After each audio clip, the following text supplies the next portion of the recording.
All right, everybody. Thank you so much for your patience. We had a little bit of a technical difficulty on our end, but we want to welcome everybody to our second virtual site tour of 2020.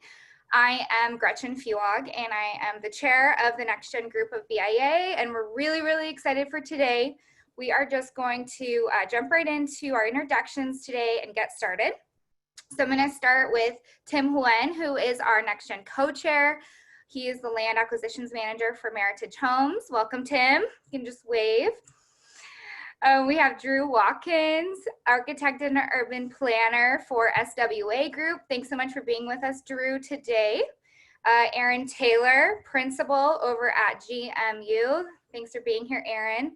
And then we have three top executives over at RMV. They will be appearing in just a moment, but I'm going to go ahead and start introducing them.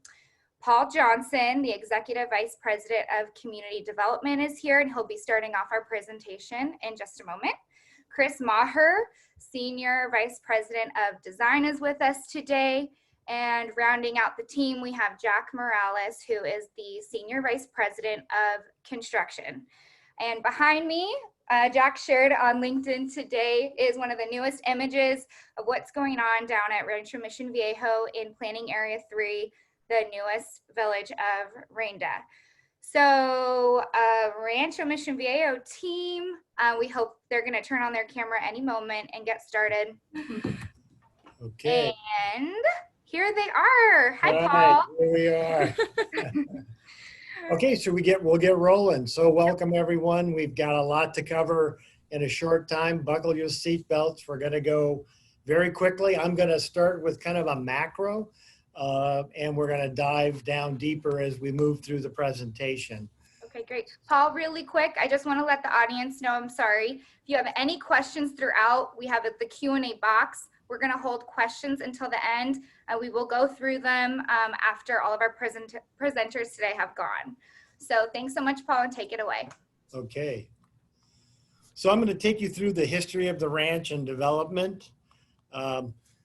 This is really a very shortened 2 sliders of very important dates that have occurred. We start off with in 1882, when the ranch was purchased. It was over 200,000 acres, a partnership between Richard O'Neill and James Flood.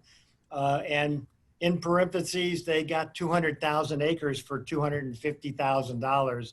Pretty good buy.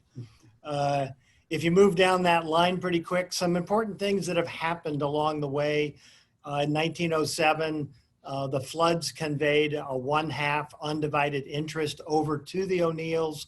That is what we're going to talk about, is the long-term development of that property, which the O'Neill family, Moisos and Averys, have continued on. 1938, the land sale that occurred at $20 an acre that created Coto de Caza and the Audubon Wilderness and Casper's Regional Park. In 1942 is when the Navy came along and condemned the south half of that ownership, 126,000 acres, that was owned by the Floods. The O'Neills retained the northern half of the ranch, which was almost all primarily in South Orange County. 1950, they established and donated to the county what is now the O'Neill Park. And then we're going to move quickly now, because really development began when the 5 freeway came through in the mid-60s. So in 1966 is when the city of Mission Viejo began its creation at 11,000 acres. They moved on from there in 1986, began development of what's now the city of Rancho Santa Margarita at 10,000 acres, and then started moving south, Los Flores in 1995, much smaller. Ladera Ranch in 1999 at 4,000 acres. And then really during those times, the efforts were underway to create what was the ranch plan, and now what is the new community we're unfolding, which is Rancho Mission Viejo, 6,000 acres, 14,000 units, 6,000 of those are 55 age restricted, and about 18,000 acres of open space. In 2013, Sendero started to unfold the first village of the overall community of Rancho Mission Viejo. Ascensia followed that in 2015. And this is a great aerial taken way back when in the Ladera Ranch development days, looking at most of South County. And this kind of shows you visually Mission Viejo, Rancho Santa Margarita, Las Flores, Ladera Ranch.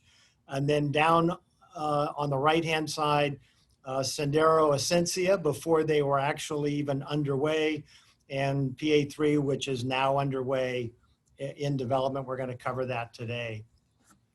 And this is a great little track through time. So as the visual shows you, once upon a time, long ago, so back in 1882, there wasn't any development in South Orange County. And the only thing that was really here was the ranch headquarters, which is shown on the visual.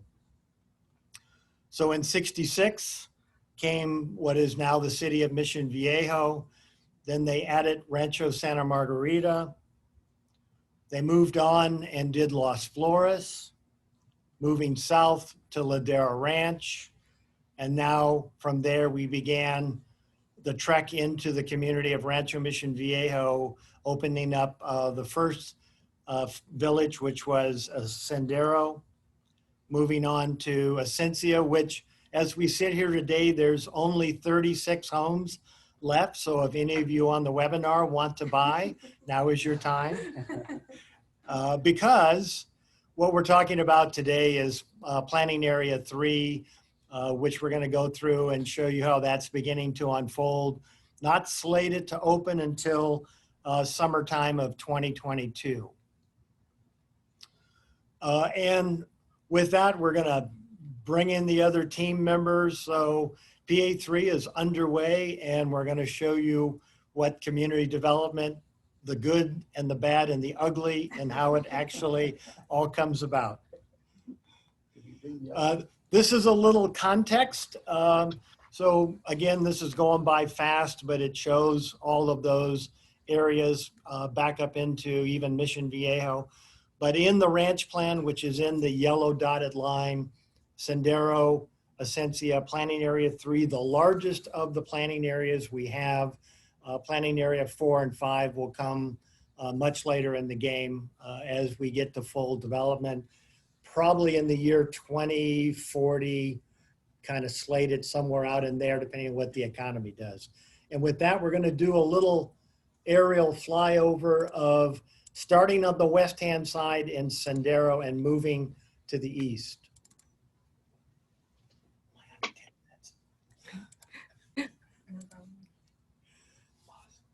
Can they hear me? Yeah, so if you can, this is an aerial taken, we're looking at Sendero, and that's Antonio. Moving ourselves to the east. Sendero, it's fully completed and built out. Antonio Parkway is on the bottom. That's a piece of it there off on the east side of Antonio. Hey, Paul, I don't think we're seeing the video. You're not seeing the video. Okay, well it's important that you let us know. Hold on, we're doing a screen share. I was doing screen share. There we go. Okay, where we've been. This is the completed components of Rancho Mission Viejo today. Sendero there in the foreground, Antonio Parkway. So that was our first village. A little bit of retail that's all completed today.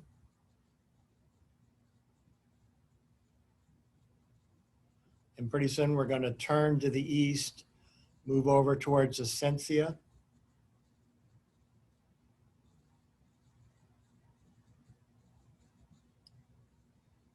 Those were 2 William Lyon projects. our outpost, one of our first amenities, built-in Sendero. And now we're heading into Ascensia. We built the bridge that you see there, crossing over Chiquita Canyon and into the village of Ascensia. Fully developed except for a retail area, which will play out over the next 5 to 8 years.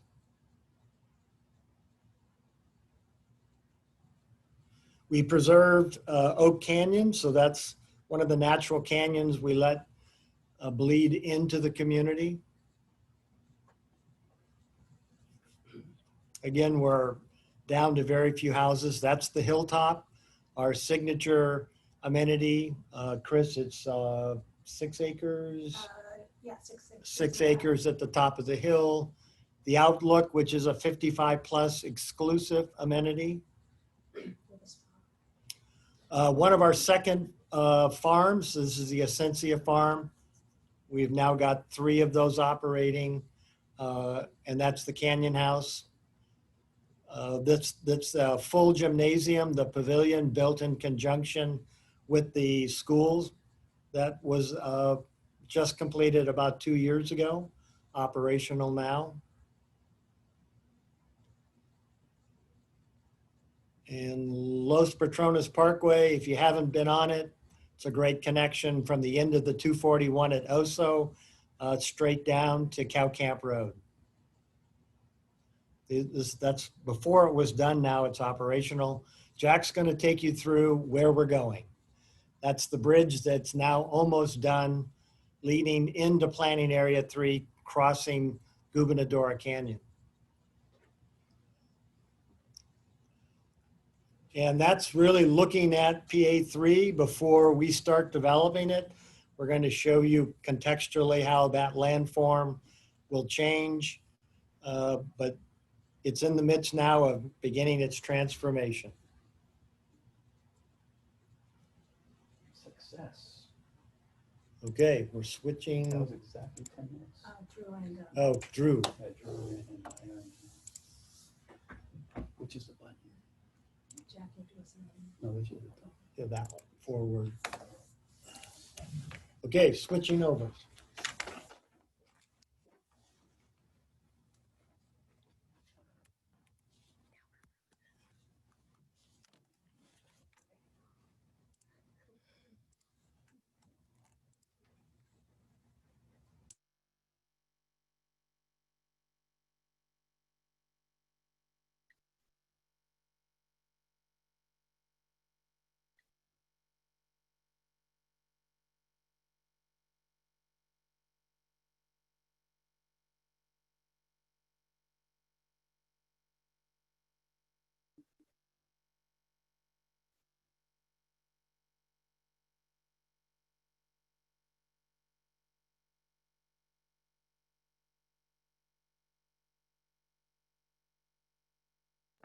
All right, so Aaron and Drew, I think you are up next. And thank you so much for presenting there, Paul. And again, everyone, thanks for bearing with us. We're getting, looks like everything's ready to go. So gentlemen, take it away. And actually, if you're able, whoever's screen sharing, I think it's Danny, maybe we can collapse this box, the speaker box, because I think it might be cutting off some of the slides. Maybe have it on like the one speaker, just minimize our panel box. I'm not sure if that's how it works, but I think so.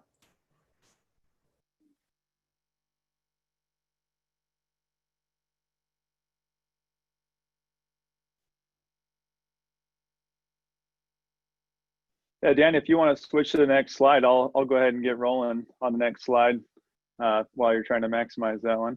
So hi, everybody. Again, my name's Aaron from GMU. And this first kickoff slide here is really just a great aerial view. Of course, everybody loves aerial photos. This is an oblique aerial photo looking to the north. And PA3 is basically in the center of that photo. And there's a white boundary around that. That's the planning area boundary. And just for context, what you'll see in the top left is Ladera Ranch.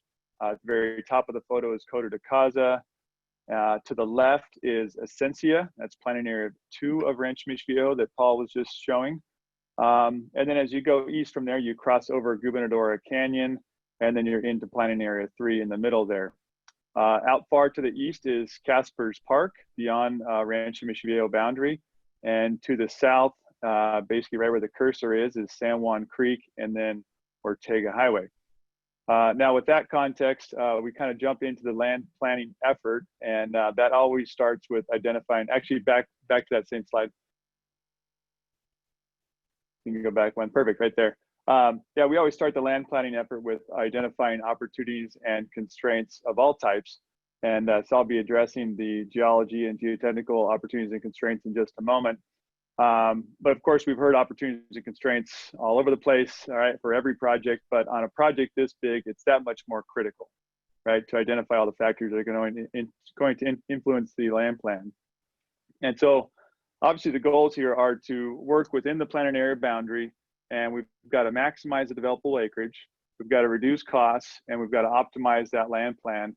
And if we can do those three things correctly and balance all of those with each other, then we can create a spectacular master plan community. And if it's not an award-winning master plan community, then it doesn't belong at Rancho Mission Viejo. So that's the expectation at the onset here. All right, so from a geology and geotechnical perspective, opportunities, we actually have really good overall geology.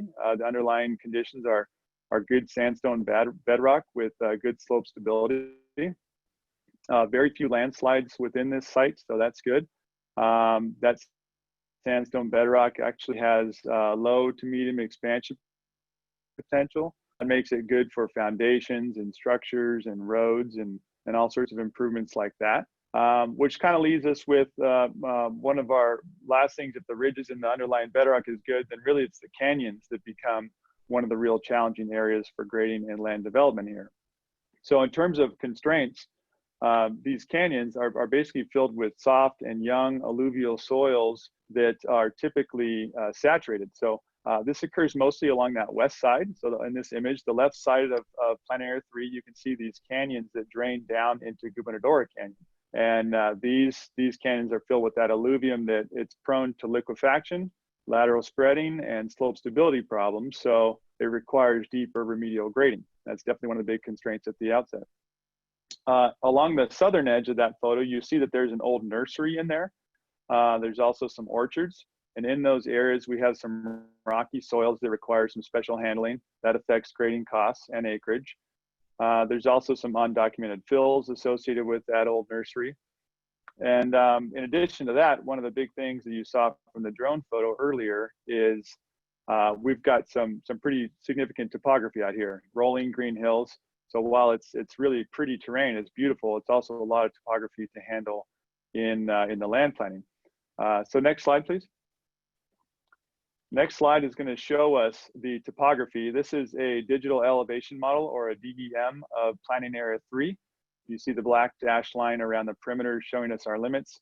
And within Planning Area 3, we go from the lowlands in green to the highlands in red. And you can see there that we have over 600 feet of relief to deal with. Okay, so with these big rolling hills, it's great because we have territorial views basically in every direction, including the rolling hills to the south and the west, and even some views all the way to the ocean on a clear day. Okay, but with that topography, it means that to create a viable land plan, we're going to have some very deep cuts and some deep fills, and we in fact have that. We have cuts and fills in excess of 100 or 120 feet deep. Okay, so that obviously affects grading costs and grading quantities. On the east side of Planning Area 3, there's a couple of numbers there, the plus 450 and the plus 680. Over in that area, we have some hard bedrock. It's a different formation that's just older, harder sandstone that actually has challenges with rippability. So if we plan cuts that are too deep, we'll actually get into a scenario where it would require blasting. And so we've done studies out there to identify at what depth blasting would be required. And then we work with the land planners, SWA, and the civil engineers to avoid cuts that deep, because we want to eliminate that cost, right? We don't want to go in there and do blasting if we don't need to. All right, so that feeds back into the land plan. The topography obviously is going to also affect the roads and the pad network that we got to lay out throughout this plan, because the roads can only be so steep We want to maximize the pad acreage while minimizing the slope acreage that's not sellable. So that's obviously a constraint related to the topography as well. And then this image also really shows the canyons well. So on the west side of PA3, I'll again point out that the canyons that are draining west into Gubernadora Canyon. And then you see several canyons that are also draining south towards San Juan Creek. And so those are going to play a part in the way that the drainage and water quality is handled on the site also.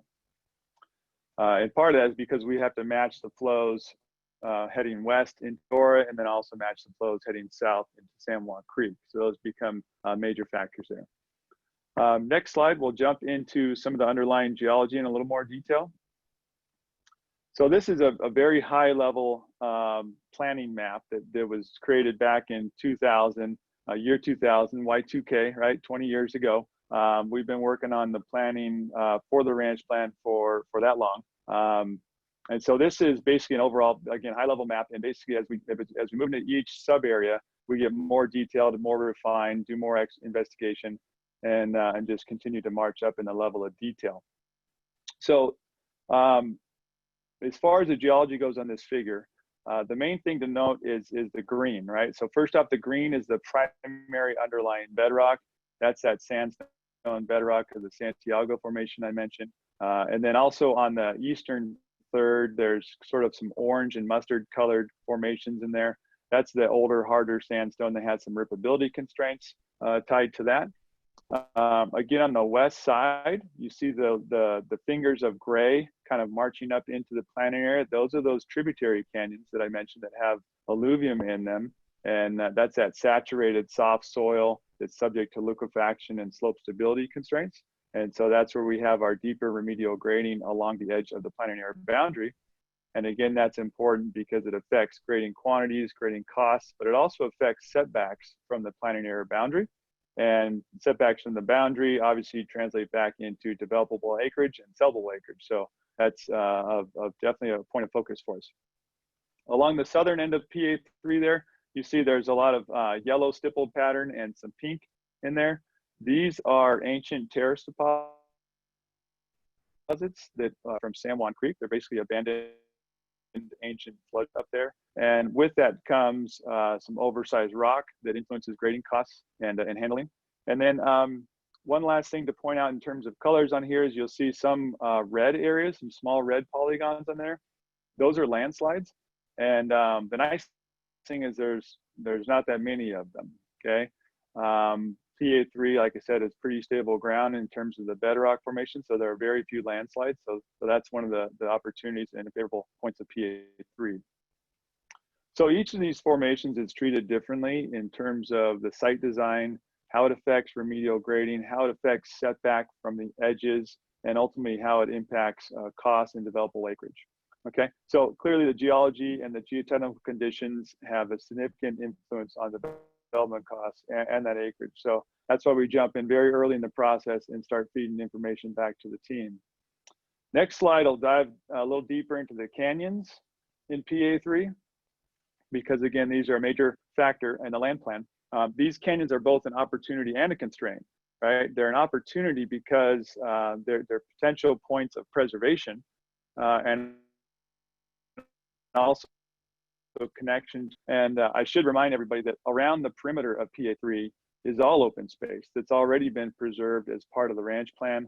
A large majority of RMV's remaining land is dedicated to open space through the reserve at Rancho Michigan. In fact, a majority of their land is, I think it's on the order of 65 or 70% of the land. And so on all sides of this planning area is open space. So there's constantly a focus about how do we tie back to that natural open space. And the aerial flyover that Paul showed earlier showed Oak Canyon. That was an additional canyon within the planning area that was saved, not because entitlement required it, but because RMB saw the value in preserving that canyon. And that's a picture of it on the bottom left there. That's Oak Canyon that is basically within the development, but it provides a nice access for homeowners to access out into the edge of the planning area. So the canyons in PA3, they are definitely an opportunity. Now, having said that, we can't save all of them because those are the fill areas, and we've got a lot to do, and it has to go in those canyons at some point. So there was a heavy effort put towards considering which canyons might be viable for preserving versus which ones should be developed. So in terms of constraints, all right, I mentioned previously that the canyons are typically tied to higher grading costs because we have deeper remedial grading and some bigger setbacks from the edge of the planting area in those areas. And then the canyons also, you can see here, influence the drainage pattern. So you see the handful of tributaries flowing west out to Gubernador Canyon, and then also those flowing south down to San Juan Creek. And then the road network is overlaid on here because it's got to overlay or traverse through those canyons and over the ridges. And so we have to develop a grading plan and a pad layout that satisfies all those constraints. And Drew is going to kind of dive in deep on basically both the road network, the drainage patterns, and then also the overall land plan as it relates to these. So jump in there. Cool. Thanks, Aaron. So I'm going to go over kind of the land plan, kind of the big ideas that shaped Rienda and the larger PA3 plan, and talk about some of how the placemaking worked. When we start a planning project, we're always very interested in understanding the land, kind of a land-based planning approach. And so, Aaron kind of gave a great preview for that because he brought up a lot of the issues and opportunities in the land itself, right? So the canyons were a big part of that. We went through over 2-year, almost 3-year planning process. And so we had some time to really dig in deep on some of these issues. We spent a lot of time out in the field understanding the canyons. We did a helicopter tour to see each and every one of them and understand, where the places to preserve might be. And then followed that up with, on the boots or on the ground, boots on the ground kind of trekking and understanding, these are really special places or these aren't as special and we might not need to preserve them. Next slide. As Aaron said, we also looked at circulation. There was a basic circulation that was given an entitlement, but we really wanted to use circulation along with grading to create a very efficient layout for the community. And so there's a few main roads that connect the community. Cow Camp connects to the west there to Essentia. There'll be a new road, B Street, which connects up and over to Chiquita Canyon, which is part of Essentia. Those are the two bridges on the east side. The southern one is the only one that's built right now. And then Cow Camp will extend across San Juan Creek in the future and connect back to Ortega. And so those are the 3 bridges that provide access to PA3. Next. We also really needed to understand drainage. And as Aaron said, we can allow water to leave PA3, but it needs to be controlled, right? It needs to both match historical flows so that we're not disturbing vegetation around the site. The way that the planning areas were determined back when RMV was entitled was through, partially through an environmental study of the site. And we basically got the hardest land to develop, right? All the hills, all the steep topography, all of the sensitive areas in the valleys are preserved, and we want to keep them preserved, right? And so part of that is controlling the runoff that goes into the sensitive areas. We also need to retain water at times and let it out slower. Next. So as we got to the first phase of development, we started to think about where that might be in relationship to the overall land plan. And there were kind of a couple guiding principles, right? We want to develop the flat land first. That's the easiest, it's the cheapest. We want to tie into existing infrastructure, right? We don't want to have long runs of infrastructure to get somewhere. We want to respond to the grading, right? So the grading has a order in which it is most efficient. Jack will tell you that I'm sure we broke that order in many cases, but we tried to work to the best of our ability to get grading to work in a way that's decently efficient for the grading operations to not create long hauls of dirt We want to move dirt short distances when we're moving it. And we also wanted to create a front door, right? We wanted to create a sense of arrival, that you've gotten to a place. Next. And so through this planning process, we wanted to explore some big ideas. And so these are 3 big ideas: the big view, big trail, big hill, that became kind of guideposts, kind of 3 directions that we explored, each kind of taking on some of the different opportunities of the site. Next slide there. So for the big view, it's really about a series of small ribbon-like pads that really take advantage of these views that Rancho Mission BIAO has, right? The advantage to having a lot of topography is that you have a lot of areas where you can create views and get view premiums, and also provide a great connection to the land, right? When you can see this broader horizon, it really allows you to understand where you are in relationship to this much bigger area, right? You have Caspers to the west, you can see Saddleback Mountain to the north, and you have the hills of Rancho Mission Viejo to the south.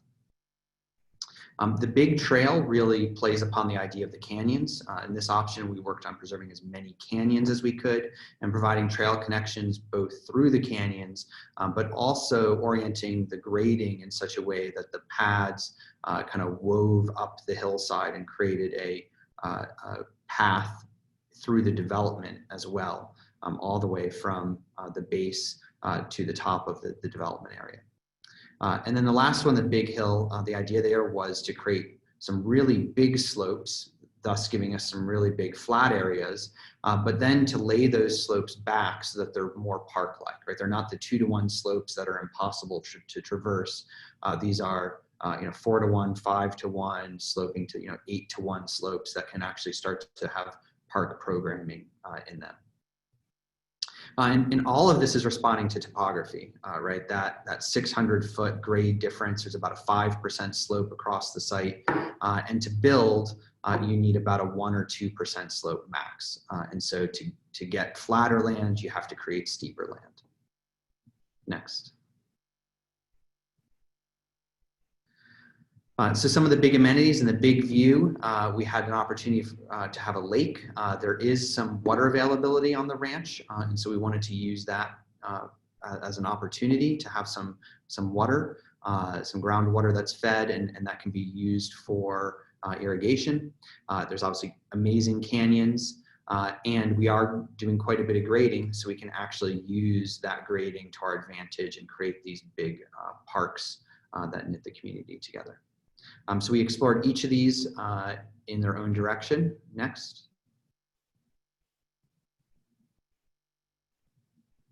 Here's the big view.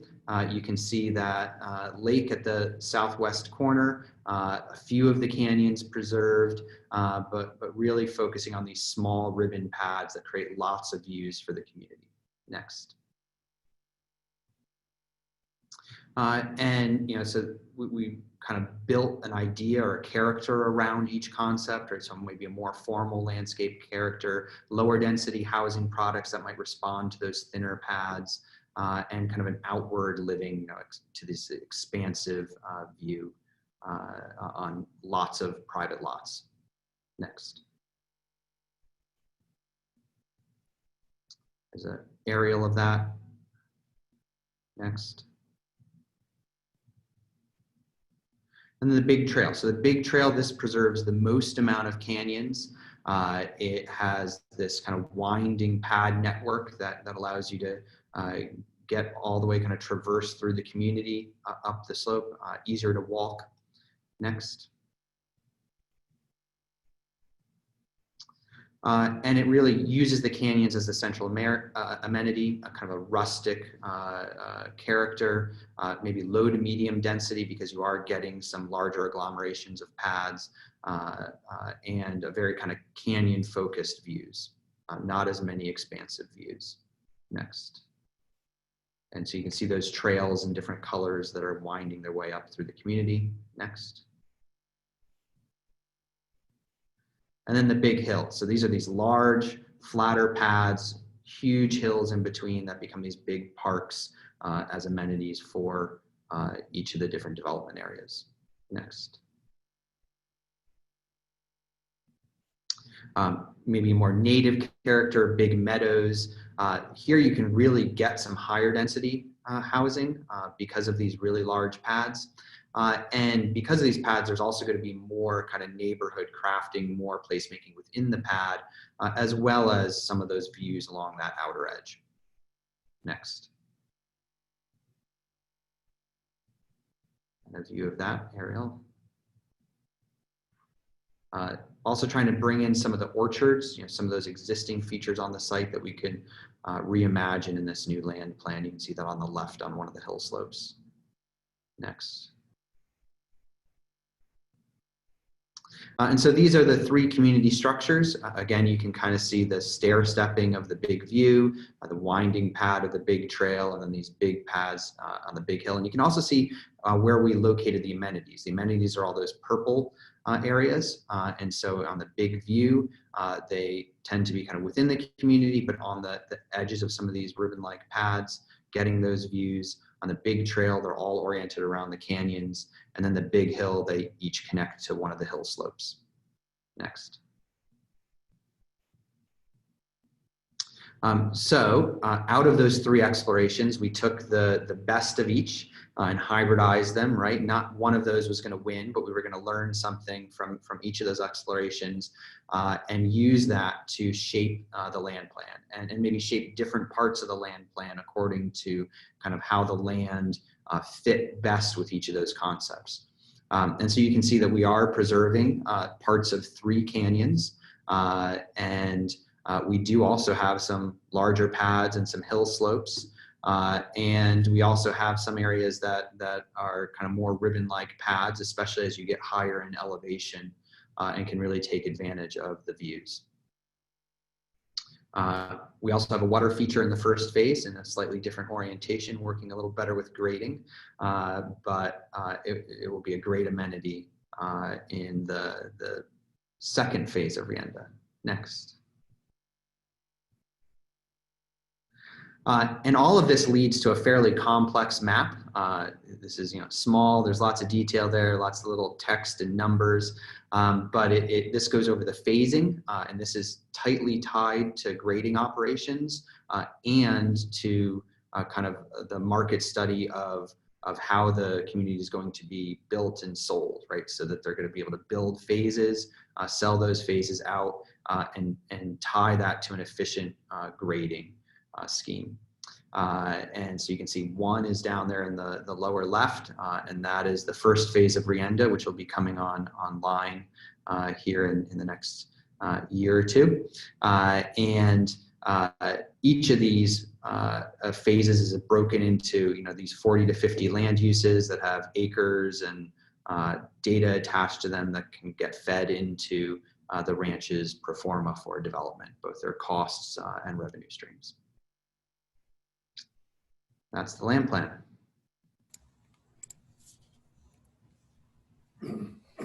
All right. Good job, A-team, Aaron and Andrew. So now this is Jack Morales, Senior Vice President of Construction here at Rancho Mission Viejo. Now we start planning for construction. And it is a challenge, like Andrew said earlier, trying to find that fine line between the planning vision and the costs and the earth moving and all the other aspects that go along with starting construction. I like this quote that I came across a while back: carry a telescope and a microscope. And certainly this exhibit, along with all the ones that you've already seen, are examples of the telescope, looking way out, understanding the big picture. Understanding schedule and budget is also very important. But then we have to start narrowing down and get to that first phase. Grading is our riskiest and most expensive phase of work for sure, especially in these big hillsides that we saw in the geological exhibits that Aaron went over. But we also have a great team, along with Aaron and Drew and the planning team. We have a great construction team that takes a look at all this, and we've been an integral part of this whole planning process for the past few years, getting ready to start our first phase of construction here. Next. A couple more examples of the big picture, understanding the overall utility network and the overall street network. Again, familiar images from what you saw already. And then we get to the first phase. Here is the grading footprint for Rienda. 3.1, parts of 3.2, 3.3 even get touched here. And that long stretch of road going all the way to the top is for a future water tank system that feeds the community. And again, at this phase, we have to understand budget schedule. It doesn't matter if it's a big picture or the small picture. Take note of the red line that runs through the project there. We'll touch on that a little bit later, but that is a constraint that we were talking about earlier, removing constraints. Our goal is certainly to remove them before we start. And the line down below is where they're supposed to go. Those are overhead wires and poles that have been there for a few decades. Aaron, if you want to, if you're able to touch on a little bit of the grading aspects of this cut fill map here. Can you hear it all? Yeah. There you go. Yeah, so Jack had showed previously, cut. Are we all getting the echo? You have an echo. And Jack, Okay, just mute yours for a moment. to turn your camera on, but you're currently off right now, so I thought I would just let you know. But no pressure. No. I think we're square for the moment. I'll tag team back over to you in a moment, Jack. So yeah, you previously showed a cut fill exhibit, and R&B is no stranger to big scale grading, right? They did Ladera Ranch, which was 100 million cubic yards. Sensia was 25 million cubic yards, and PA3 is going to be big also. I'll leave that number unpublished at the moment, but this first phase here, the cut fill map, everything in red is representing the cuts. The deeper reds are the deeper cuts. Same with the blue, those are the fills, and the deeper blues are deeper fills. And in addition to the raw quantities of cut and fill, we also work with Jack and his team to identify the remedial grading quantities, and that helps them to plan out the grading logistics, shorten up the hauls, really optimize the grading costs, and understand their overall schedule and budget at that point. And then, as Jack mentioned, that folds into some of the other constraints as well that he'll touch on in I think the next slide.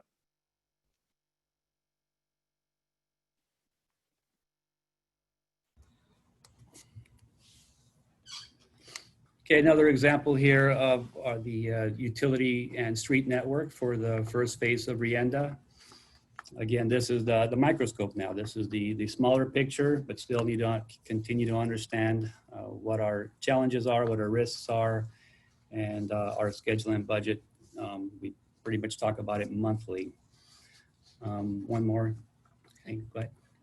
So this is what we were talking about earlier, trying to remove your constraints before you start. This picture was just taken a few weeks ago. And there's our pro tip. Try to make it happen. It doesn't always work out. We started coordinating this effort in about middle of 2017, and these poles are still sitting there in our new roadway, Cal Camp Road.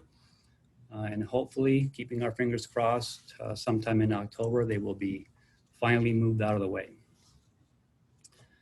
And now we're going to show a fun video. I can't take credit for it. This is a Sukit video that they produced while they were out here working on the project. We're going to cue it up. Let me make sure they can See it, make sure everybody can see it. And we just want to make sure you guys can all see it.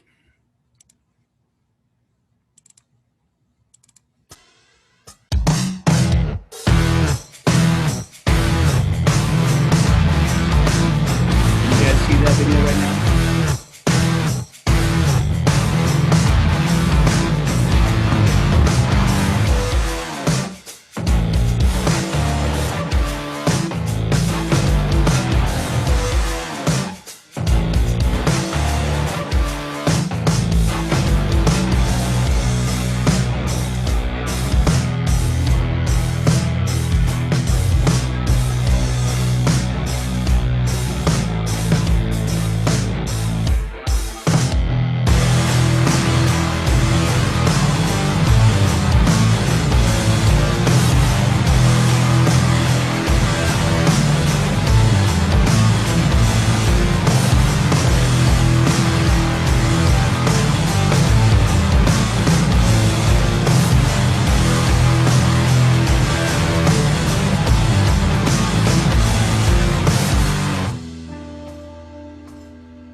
ask them if they saw it. Was everybody able to see that? Oh my gosh, where did we go? Yeah, that was good. Okay, right, there you guys are. We Great, couldn't hear great you. job by Sukit. All right. Hold on. Okay, and then this this fun photo, I saw that Laura already had in her background, but this was taken just this morning. That's the current status of our grading. We should be done with grading by the end of the year. Yeah, you're good. So now we're going to talk a little bit about major infrastructure. We did touch on bridges earlier when Drew was showing his slides. We highlighted a few on the exhibits, but here is an actual shot from September of last year. The project started in July of 18. It's going to finish in October of 20. So again, these are the long-term planning efforts for big communities where you got to bring utilities forward and the road network forward to support all of the neighborhoods and the amenities that we just went over. Go ahead, Danny. Another progress photo there. And one more. That was just a couple of weeks ago. That's where the bridge is now. It's pretty much 99% complete. Just a few items left, and we'll have that piece of infrastructure delivered and be able to use it. About 1,700 feet. Yeah, it's about 1,500 feet from one end to the other. And right now we're building 4 of the ultimately 6 lanes. There's a sister bridge, we call them, that'll go right next to it on the bottom side there. Way down the road sometime when we're deep into PA3. Next thing. I also want to just highlight what's unique about some of the things we do here at Rancho Mission Viejo. Certainly our team is very unique. I believe we have a very talented, very experienced team. Next. But we do something pretty special here, in my opinion, and we take a lot of pride in it. We take these large specimen trees that we find around the land, and we box them and we save them. Next. And we replant them in our community. This was the largest tree we've ever moved, and even Brightview, the tree relocators, said this was the biggest tree they've ever moved as well. This I think this one weighed 700,000 pounds, and that transport unit that you see there that it's moving on is the same type of equipment they use to move space shuttles. Next. And next. And then here's an example of some of the trees that are currently within our community when you drive. And even in the video you saw earlier, you'll see these large trees in our roundabouts that are accent corners and our amenities. And again, we go out of our way and we spend extra time and resources, but the end product speaks for itself. You can't get these trees at nurseries. Next. And these, I'll call these our baby trees waiting to be delivered to their new home. This is our current tree yard in PA3. And those trees were taken out of the grading footprint, boxed, and are currently awaiting their next home. Next. And to end my presentation, just want to emphasize that all this is not possible unless you have a great team like the one we have here at Rancho Mission Viejo. So many people that aren't on the call today that contribute to our team. And the 3 C's we call them as we drive into each other pretty much weekly, if not daily. Communication, collaboration, coordination is very important to make it a success. Thank you much, Jack. I just put a little note in the box, but our presentation is going to go about 10 minutes over. Chris and Tim have some fabulous things up next, so hopefully you're able to stick around. Chris, take it away next. Okay. Hi, everyone. Just touching on what Jack finished on the 3 C's. We're a really small team at Rancho Mission Viejo, and we rely on a lot of consultants to help us make our communities as wonderful as they are. I did a presentation about a year ago, And at that time, I did a quick count. And to get us to where we are in PA3, we were up to 85 different consultants. And I'm sure it's even more than that now. So that just speaks to how important our consultants are to us. So I'm going to talk a little bit about the more finite planning effort, how we get there in terms of product and amenities. This slide shows you a blow up of the first 4 phases of what we call Rienda. The red line that you see, the dashed line, shows the different phases. As Drew said, it's important to develop the flatland first. So our first phase is in that bottom left-hand corner. If you see the large water body, we're to the south of that. And then we have a triangular piece up to the north of that a little bit. The first 7 neighborhoods are all going to be market rate homes. As you know, we do a lot of 55 plus. In our first phase, we are not introducing any market rate. We have 671, any AQ. In our first phase, we have 671 market rate homes. There'll be stacked flats, townhomes, duplexes, and high density detached. And at this point, if it holds together, it looks like about 40% of the homes in our first phase will be less than $500,000. So our goal to hit attainability and the gift of the flat land here, it really allowed us to push density. You know, so much of our development is hillside development where it's a density crusher because you just have all those slopes that you're contending with. But here in its first phase, we really accomplished our goals. One of the most important things that we do, it's our lifestyle. It's very unique to Rancho Mission Viejo. Our lifestyle brand is called Ranch Life. And they're responsible for all the community events, the food and beverage, the fitness, the farms, and the clubs.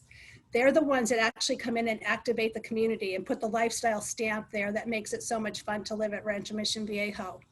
On the very left, you see that triangular piece. So as you come over the bridge along Cow Camp Road, we have our first big amenity, and it's called Ranch Camp. It's a 9-acre site, and this is where the lifestyle really gets put on the ground. As Drew mentioned, it's really important to create a front door to help establish the character, and this amenity will really do that. The total budget for this all in is $22 million. It's probably one of the most expensive amenities we've ever put on the ground. It's divided into, if you see the red line that goes through the center of the site, the left side is the amenity for the residents. The right side is where we're going to use to market the community, but it's not going to be fenced off or walled off. It's a cohesive amenity so that the residents can go over and activate the marketing site as well. There's a number of places they could go and work and hang out.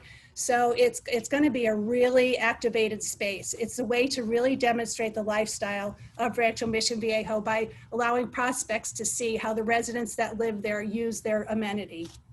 So you can see the 20,000 acre lagoon down in the left-hand side. It's a swim lagoon. Square feet. Excuse me, 20,000 square foot lagoon. It's a swim lagoon. It's about 4 feet deep at the most. It's almost a 1/4 acre of water. And then it's got 2 restroom buildings to support it. There's a number of fire pits and barbecues and hangout areas. If you're familiar with our hangout in Ascensia, we're recreating the chandelier trees and putting a couple barbecue areas around it. There's plenty of room for food trucks to come in. There's a lap pool and an open air gym up on the north side. And we also have a trailhead going down to Gobernadora Canyon. I will talk a little bit more about the marketing side in a couple slides from now, but right now we're going to show you a video. It's a flyover video of Ranch Camp. It was created about 2 years ago. There's usually some really groovy music, but that's not working, so you'll get to hear me chatter at you instead.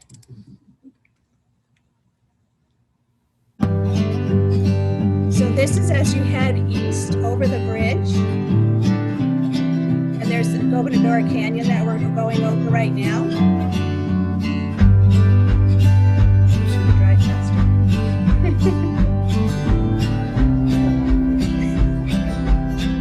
And as you come off the bridge on the left-hand side, you'll start to see Ranch Camp. The first thing you'll see is the lagoon here on the left.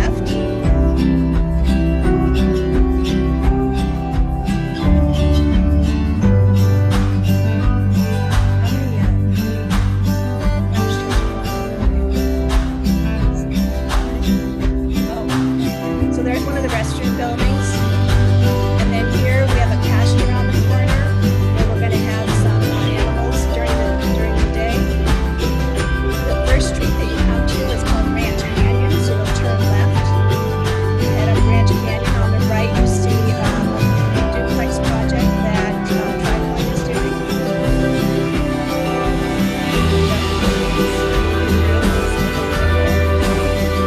SWA needs to We'll come to the first big roundabout. We'll have some of the trees and the harvested oaks that Jack talked about. We'll turn left into Ranch Camp. We'll put a drive-through elements that you see on ranches. Just like this way. And if you go forward, you will be heading towards the amenity. I'll work this route left to the marketing site. Marketing site has a number of buildings on the level of 12 they all have a very specific function. As you can see, it's a pretty big site, so this is where we want the residents to also enjoy this part of this property as well. This isn't just for to sell, it's for the residents to use, and it's available for them. Pasture.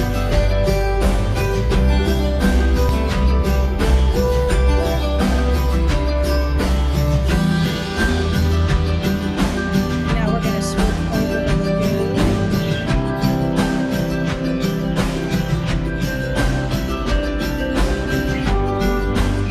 At this end here, there's a play area for kids, and then a little wading pool, and then it goes into the main big part of the lagoon there. See the fire pits? We have a vent lawn here where a band can play, do yoga, throw frisbee. Food trucks come, lunch there. See many chandeliers, there's a couple of barbecuers, picnic tables, fire pits. And then we'll go over and look at what we call the fitness half of the site. There's a lap pool. This is where we open air gym is very similar to the electronics and everything. It's more of what we think would be the adult area, so we can look for families and then adults wanting to get away from a little bit of the come over here, there's some bananas. And then this is at the top end of the site, and this is where there's a trailhead down into Gobernador Canyon.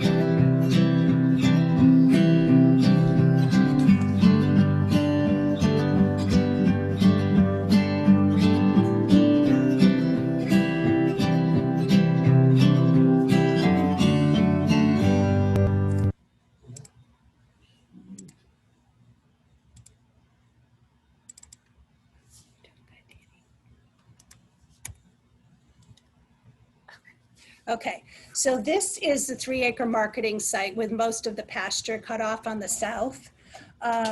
We were really trying to find a different way to sell community. One of the things that's really important at Rancho Mission Viejo, as I mentioned, is our lifestyle and the amenities that we put on the ground. So we were really trying to figure out how to capture prospects before they just want to go to the model homes and miss all of the great intel about what the community is really about. I mean, everyone loves model homes. I love model homes, and understandably, that's where people want to go. So we wanted to create this really sticky space where people would just want to come and see what's going on, have it highly activated. And so we've done this on a number of levels. What's been interesting over the last couple of months has been our conversation about how COVID may or may not affect sales, a welcome center, a visitor center, and we're really still working through that. You know, we don't really understand yet where all this is going, but we're very fortunate in terms of how we design this. There's a series of 4 buildings on this site. The first 2, these are actually, if you guys have heard about it, it's kit houses. They're the panelized buildings that you can get. These are 2 kit houses. The one on the right is the Vision House. This is where we will sell the community. You can see on the back wall what looks like an open window, but that's actually a 4-foot by a 7-foot video screen that we can have multiple displays going at the same time. The Nature House to the left of that will also have a large screen in there to show more nature-based films that have to do with our reserve. So we have a small office in here where our neighborhood builders can come in with prospects and meet with them, or our residents can come in and host a Zoom meeting if they so need to do that. And then we have what's called the event barn. It's an open air structure. It's about 2,100 square feet, and this can be a highly activated space. They could have meetings in here, presentations, dances, music. There's a bunch of seating that can be moved around. It can really host a wide variety of activities. It's a perfect place these days for someone to bring their laptop and work if they needed to. So, you know, we kind of, on dumb luck, I guess you could say, we created this event barn that's just wide open. So these days it wouldn't get shut down. You would still be able to use it. And then finally, we have what's called the Heritage House. And this is going to speak to the history of the ranch. We located it down by the pasture because that really does talk about the history of the ranch and how there's always been cattle on the ranch. And again, it's an open air structure, so a wide variety of activities can take place in here. Okay, now I'm going to talk a little bit about attainability and product and the process that we go through. So how do you design more attainable homes? You have to get very innovative. And the best way to do it, as I mentioned before, is to increase density and efficient floor plan design, simplify the massing, and really think about how you're putting the materials on. How much material can you put on? Where should you put it? Where should you locate it to get the most bang for your buck? So the image on the right is the new home townhome project in the last phase of Essentia. And it overlooks the backyard.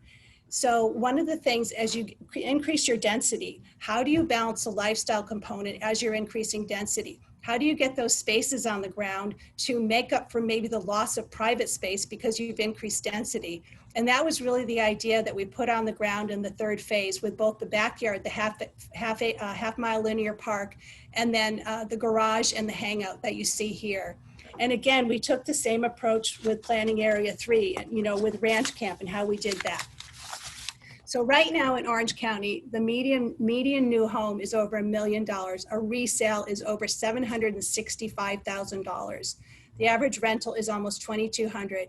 And in Rancho Mission Viejo, a 2-bedroom apartment is somewhere between $2,400 and $2,600 a month.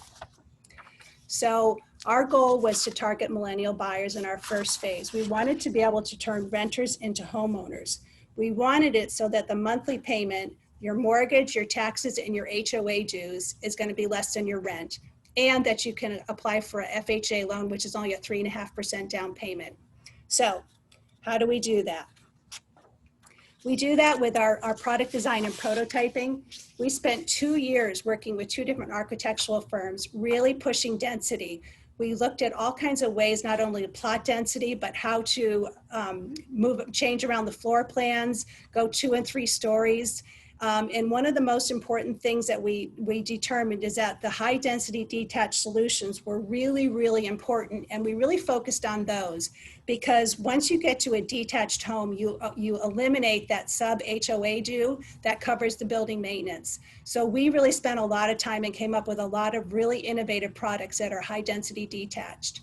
But we don't like to drink our own Kool-Aid. So we also took some of our more innovative ideas and put them in front of some of our neighborhood builders. We got their input. You know, they gave us some ideas. They said, no, please don't do that. I would never build that, or I love that.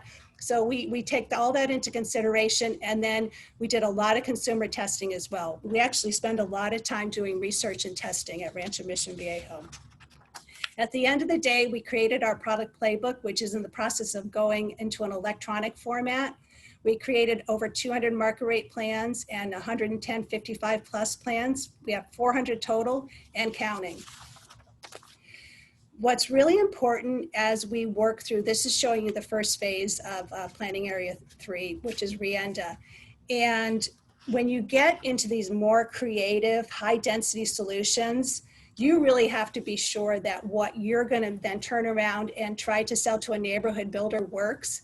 We spend a lot of time test plotting. We take everything up to 40 scale and we check everything from parking to trash to fire requirements to setbacks and to private open space and project open space.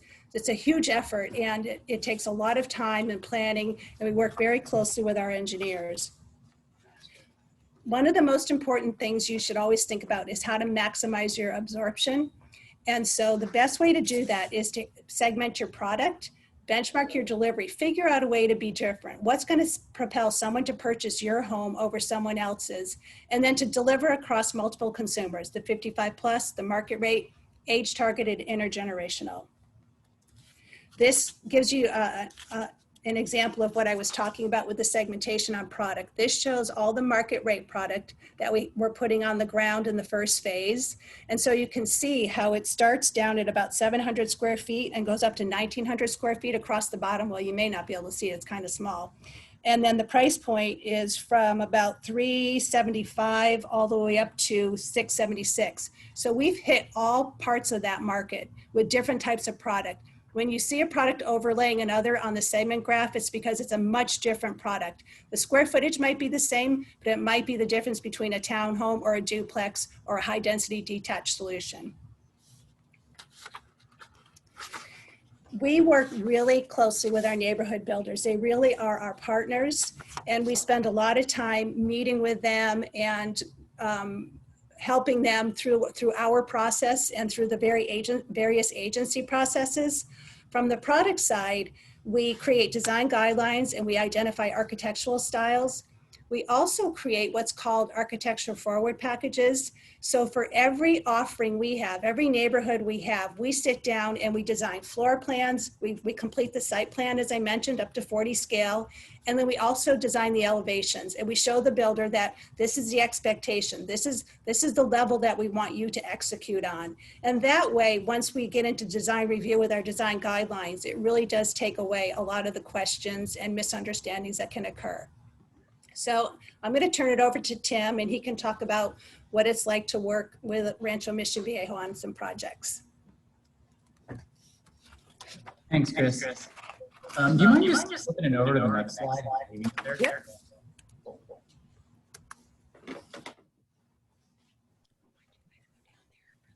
Nice. All right, guys. To provide a build perspective on R&B because of my age group, hopefully I can provide a NextGen perspective as well. Starting with the build perspective, Heritage has worked with R&B and together in the past, and you know, we were selected to partner with the ranch at Rienda for our 5th community together. Most recently, which is the one you see in the slide here, that's our Modena community, which just sold out this past weekend. These were duplexes priced in the 600,000s. Speaking for my company, I want to say that Meritage is proud to be able to continue this partnership with the ranch on a 5th community together. R&B's been true professionals. They spend a tremendous amount of time preparing and getting all the builders together and presenting their land offerings and, you know, planning and design, like Chris just mentioned, and builders like us really appreciate that. It also helps that R&B has a sustainable pipeline of lots in Orange County, especially as Great Park and Irvine Company lots get built out. This is the perfect segue for me to start talking from a NextGen perspective. So most of the audience, I assume, is in my age group. And as you guys know, especially in Orange County, there's just a shortage of attainable housing. There's simply not enough supply. Anything I track in Orange County that's decent and affordable gets gobbled up in a few days. There's likely another person in the same age group and position looking for the exact same thing. So the ranch touched on this earlier, but Rienda was strategically planned out to be affordable and attainable. And without going into too much detail, our duplexes at Rienda will be in a price point that's going to be very attractive to a first-time homebuyer. I thought Rancho Mission Viejo did a really good job planning out Rienda and 3.1 out. Tying back into a builder perspective, COVID-19 hasn't really slowed the home buying process down. In late March and April, when the whole world was locked down, I think that was the only lag that we had. But if anything, COVID sped up the home buying process. People are now moving out of cities, and now that people have to spend their 9 to 5 working from home, the denser apartments just don't hold up. People are starting to value space and the importance of a place they can call home. Interest rates at an all-time low also help. To share a personal anecdote of mine, The current apartment that I'm renting doesn't even have air conditioning, and the recent pandemic made me realize how much I value AC, especially during these summer months. That recent heat wave from a few days ago was brutal. So now when I'm looking for a house to buy, there definitely has to be air conditioning. I have to check that box. Moving forward, I'm really excited to see what the future brings for the rest of Rancho Mission Viejo. I feel like they can solve a lot of the housing issues in Orange County, especially as the NextGen age group stops renting and begins to buy in the next few years. So with that, I just want to end it by thanking the ranch for this awesome site tour, for letting me speak, and lastly, for letting Meritage be a part of Rienda and the ranch's future. I know we're running a little late, but Q&A for the last couple minutes.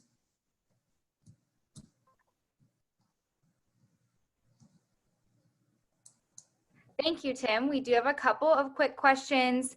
And before we move into that, I just want to thank all of our panelists and also our 3 NextGen site tour chairs who all put this all together: Leanne Pham of Denalian, Kelly Abling of Lancy Homes, and Evan Price of Petra Geotechnical.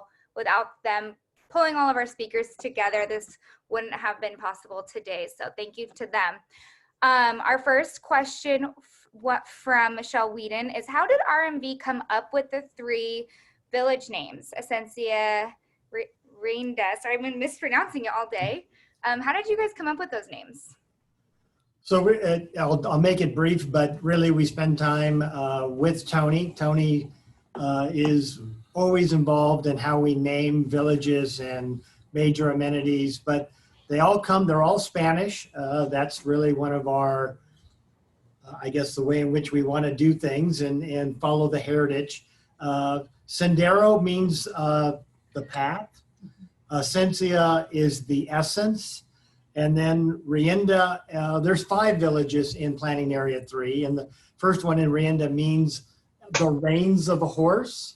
And so we really are going to emphasize that in Rienda, you can take the reins of your life, find your first house, and settle into deep roots and spend many, many years there. So behind every name is an English translation that ties it all together. That's so interesting. Let's see, thank you. Let's see. Rob Hutchinson.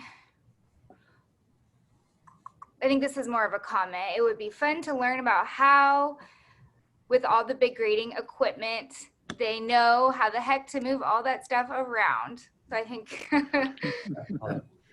How do they move all that stuff around? I think it's all of the dirt and all of the grading just on such a large scale project. I know during the presentation, I received a few texts from industry friends that it is so incredible, the forward thinking of this project, that you said it's estimated to be in full finished in about 2040. What is that overall planning process like when you think about 20 years from now, 10 years from now? I know we talked about it a little bit last week, but how has that been for you and the team to do? So really, in the next 20 years, what we have is a master plan, but the master plan will always have to remain flexible to respond to the economic times that we'll face into, to the changing demand of what our home buyer profiles are.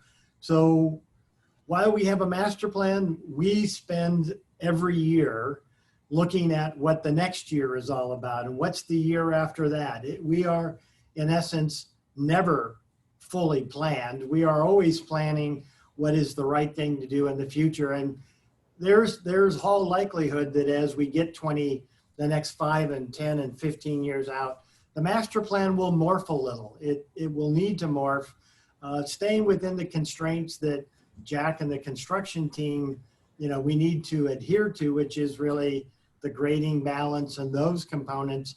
But we'll continue to do our research and be flexible to meet the demands of who wants to buy here. Well, and we just had a perfect example of that. We had to push our grand opening out 3 months for our first phase. When COVID came on, we weren't really sure what was going to happen. I mean, how could you possibly know what was going to happen next? And so we ended up delaying some things and pushing everything out 3 months just for that reason. And it worked to our benefit in the long run. It really did. Yeah. And also, Rienda, wasn't it originally plotted very differently than it is right now? I mean, I think we pivoted, 2 years ago, almost 3 years ago now, when we saw what was happening in Orange County with attainability. So the first pass at it wasn't what it is today. So as we move forward into the rest of the planning area, who knows what changes we have to make to, mold ourselves to the demand. And the market. And the market. I know in our NextGen group talking about affordability a lot. We do have some of our peers who have actually purchased in Essentia and things like that, and we're excited to come on today to see what's happening in the next village. We actually just got a question as, have you started planning for, what kind of planning has started for planning area 4, if anything yet? Oh, planning area 4. Well, nothing really concrete. We have some very conceptual layouts of what planning area 4. We need to complete Cow Camp Road and connect it back to Ortega Highway. That is a milestone event which allows development to occur out there. So today, whatever we have some residential, non-residential planned that far out, but when we get closer, and closer could be 15 years from now, we'll hone in on what planning area 4 will be all about. Great. Well, with that, we just got a comment that if everybody could please smile for a quick photo, and we will conclude. So maybe I'll just do a quick countdown. Ready? 1, 2, 3. All right, I hope they got it. Bill Watt says, I love the ranch camp. It looks like a very cool marketing concept. So with that, I think we'll conclude today. If there's no more questions that come in, to all of you, including Danny over at RMV, Drew and Aaron and Tim, on behalf of NextGen, we just really appreciate your time. This was a wonderful first sneak peek of the new village, and we are really proud to be able to bring it to the BIA and all of our industry peers. So we thank you so much for your time and preparing that wonderful, wonderful presentation. Well, you guys are the future. Keep up all the good work you're doing. Yeah. We need you. Yeah. Come out and buy. And also to the comment about the grading, it never gets old. If whoever that person was, after my own heart, if you want to come out, you get a personal tour of the grading. Of the grading. Oh, hey, that's awesome. Best ever. Yes. All right. Well, thank you. Thank you, so much. everyone. Thank Everyone you. have a great evening. You all. Yes. Thanks, everybody. Good day.